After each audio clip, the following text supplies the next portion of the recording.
కొన్ని కొన్ని సార్లు బ్యాక్ పెయిను మనము పెద్ద పని చెయ్యకపోయినా సడెన్‌గా వస్తూ ఉంటుంది.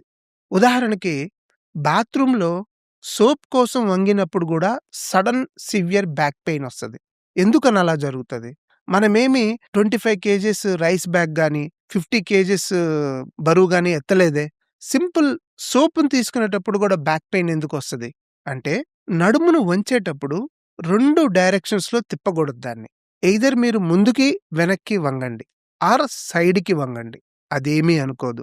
కానీ నడుమును గనక ట్విస్ట్ చేస్తే చిన్న ట్విస్టింగ్ మూవ్‌మెంట్స్‌కే పెద్ద ప్రాబ్లమ్ రావచ్చు.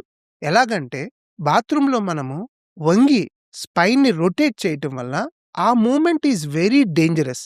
అప్పుడు డిస్క్ అనేది టక్‌మని బయటకొచ్చే అవకాశం ఉంటది. అప్పుడు నిజంగా మీరేమి బరువు ఎత్తట్లేదు. కానీ మీరు ఏం చేశారంటే స్పైన్‌ని ఫ్లెక్స్ చేశారు. అంటే ముందుకు వంచారు. ఫ్లెక్స్ చేసిన స్పైన్‌ని రొటేట్ చేశారు. పక్కకు తిప్పారు. సో, ఈ మూవ్‌మెంట్ స్పైన్‌కి అస్సలు మంచిది కాదు. ఇలా గనక జరిగితే డిస్క్ రావటం గ్యారంటీ.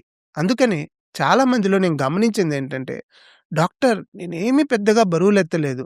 కానీ సింపుల్‌గా బాత్రూమ్‌లో పట్టేసింది అంటారు. దానికి రీజను వాళ్ళు ఆ బాత్రూమ్‌లో స్పైన్‌ని ఫ్లెక్స్ చేసి, స్పైన్‌ని రొటేట్ చేశారు. ఈ మూవ్‌మెంట్ స్పైన్ అస్సలు తట్టుకోలేదు. ఎప్పటికీ చెయ్యకండి.